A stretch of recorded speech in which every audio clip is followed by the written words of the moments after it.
During lockdown, I've been trying to keep busy both with uni studies and the tasks I've been given by work. Also, I've been trying to find time to get outside every day. So I think it's important to keep active, to take your mind off anything that you're stressed about, or even just the circumstances right now. Every other day I've been running 10k and I've been noting down my times so that I can look back in the future and see how much I've improved. To look after my mental health, I've been reading books such as Jurassic Park. And what I'm going to do going forward is to set a time in the day to read at least one chapter of some of my favourite books. A couple of things that I've been doing during lockdown to help with my mental well-being is baking and painting, as I find it distracts from the now. During quarantine, to keep my mental health up, I've been doing exercise daily and I've been reading books. This has helped by giving me a positive mindset and helping me focus on all my schoolwork. During lockdown, I have been looking after my mental health by keeping in touch with my friends and having lots of fun with my family.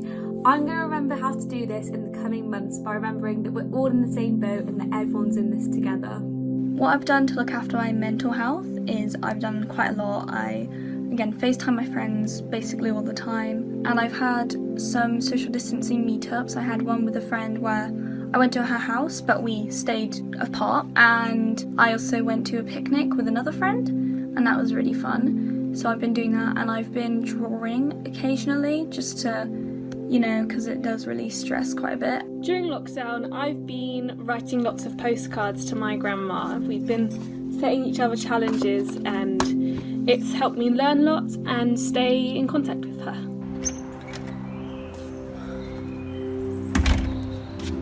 Go for a daily bike ride. Instead of sitting on my own, I've taken my younger siblings out for a walk, or I've gone to play games with them, and I shall remember to do this when I go to uni, to socialise with everyone instead of staying in my room all the time. It's always been important for me to maintain my mental health by using different hobbies and things to relax. So this could be, for me, knitting, it's drawing, it's sketching, making mosaics, all sorts of different things, because I get quite bored quite quickly, so I take up a new hobby. Most recently I've started learning to crochet, but it is an important time for us to be able to express ourselves creatively. We have more time than we used to. I've got less uni work to be doing, and I've really enjoyed that time to find who I am and relax. I've recently started knitting little mini hats for Innocent Smoothie UK for their Big Knit, which is running next year. And for every little hat that's sold on one of their smoothie bottles, they donate money to Age UK. It is something that I'm going to keep doing going forwards, so I have a massive collection to donate so I can make as much of a difference as possible. Also, I know we're told about it all the time, I'm probably fed up of hearing it, but exercise has been really important to me in maintaining my mental health. Going for a run is one of the best ways to get out, enjoy the fresh air, and just relax. It really helps me to get everything off my mind. I debate it all in my head and I come back feeling so much better. And of course, I wouldn't be a good neuroscientist if I didn't talk about the endorphin rush and all the various benefits that exercising has on your brain, your mental health and your general well-being. It's something that I plan to make a part of my daily routine going forwards, as I set myself new challenges on apps like Strava to keep pushing myself to do more and go further, and getting that new sense of achievement with every different workout and run.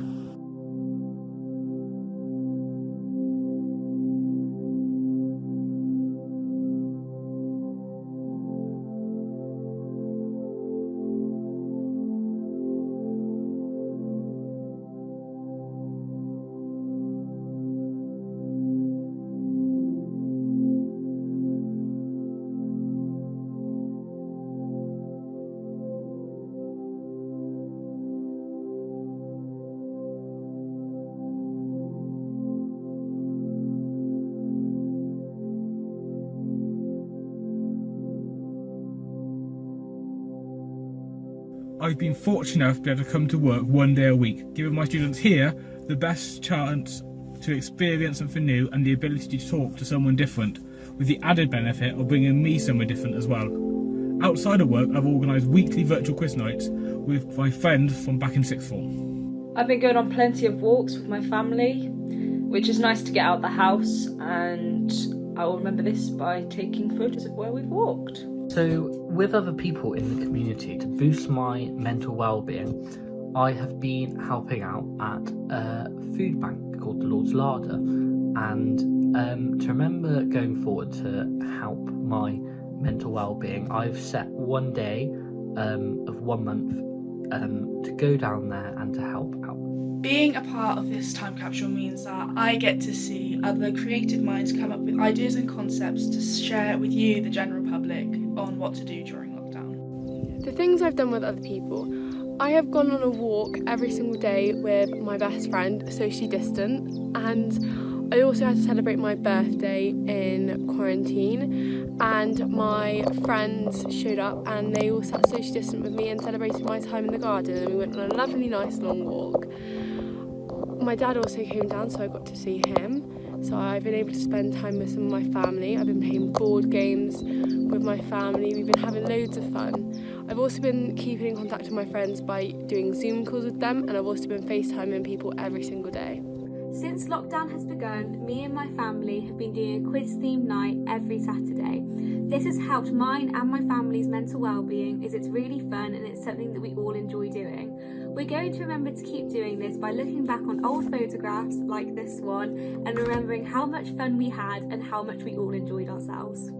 Things I've been doing for other people is I've been doing a lot of calling, as I've said before, and I've been checking in and making sure they're okay, just, you know, being there for them and stuff like that. I have been feeding my granddad, so I've been, you know, going down and giving him food when he needs it, because he can't go out. We've also actually been helping our neighbours with getting stuff, so that's something. Being creative at a time like this makes me feel part of a community, and in 30 years I can look back on this time and remember how grateful I felt to be part of something big. Making homemade cookies for the neighbours.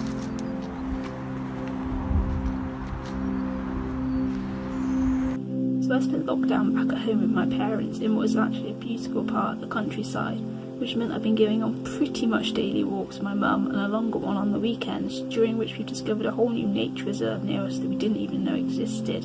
We've both said how lovely and beneficial it's been to us to go on these walks, to spend time having a little chat, enjoying the fresh air and the amazing place in which we live.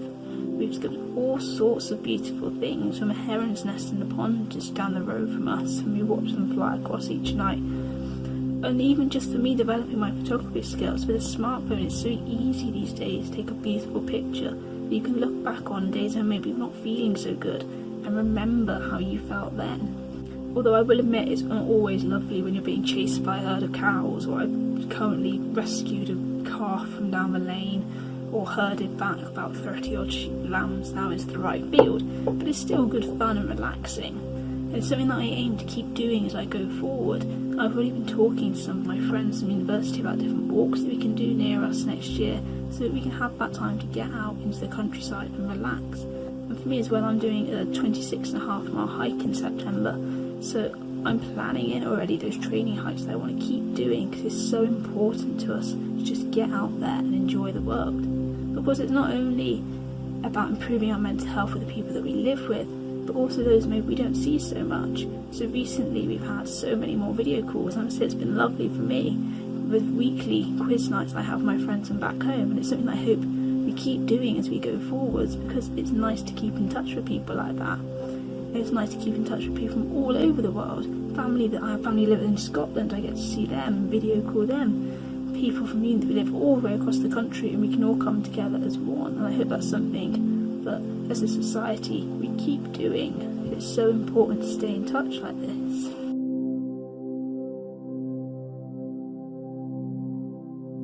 My job role has made me feel part of the larger response by allowing all the other key workers to play their part and providing the stability some students drastically need.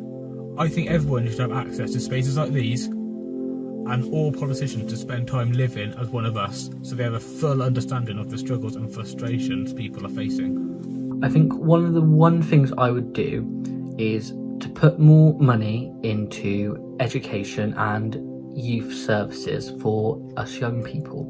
To remember how to do this, one of my future career goals is to be a teacher or a youth worker.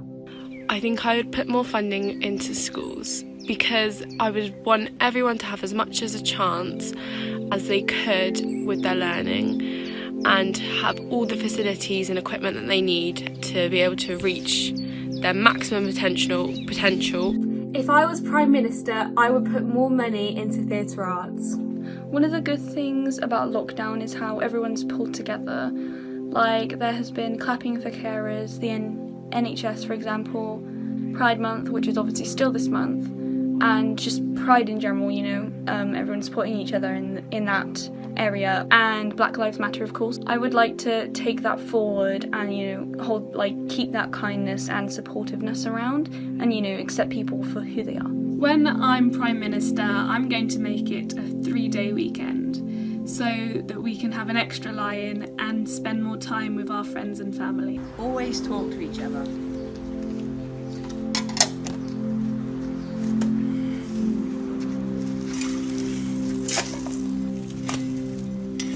I find it's difficult to say how I feel like I've been part of something bigger, but I think potentially for me is when I donate to different little charities. I aim to donate £5 to 3 charities each month, so I'm planning to do going forward. And it's just a small amount, it's so quick and easy, but every time I feel like I'm part of something that little bit bigger. But also, I've been helping my mum, she's a head teacher at a local primary school, to prepare for the children coming back at the moment. So it's been moving furniture, covering books and things, and preparing social bubbles, all this sort of thing. Actually, to me, it's about like I'm doing something that's bigger and full of hope as we return to a new normal.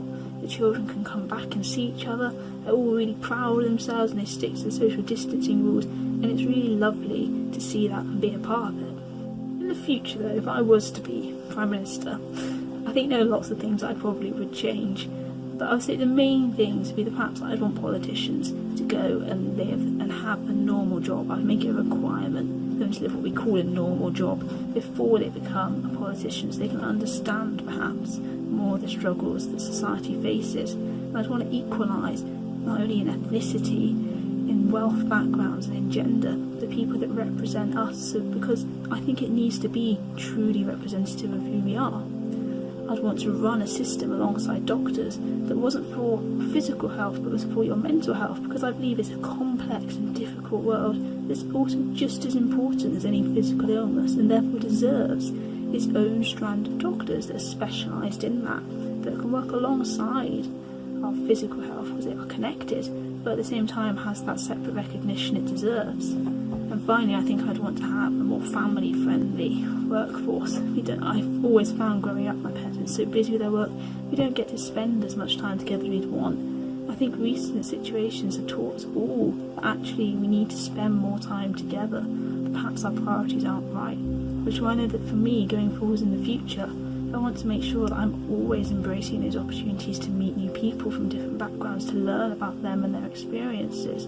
I want to know that whenever I feel like my mental health is dropping, I know that I can go to charities like mine to find out how I can help myself. I know what doctors to go to if I need to, and I also know how to help my friends if I feel like they're struggling a bit, whether it's just that they need me to come and talk to them, to be that ear to listen to, whether I need to suggest that they go and visit a new charity or doctor. And finally, I know that going forwards as I get older and older, I want to always prioritise that I have my family and friends before my work, because at the end of the day, we all live our lives, and I think it's important that we're happy above all else. And when I'm happiest, I know for me anyway, is with my family and with my friends.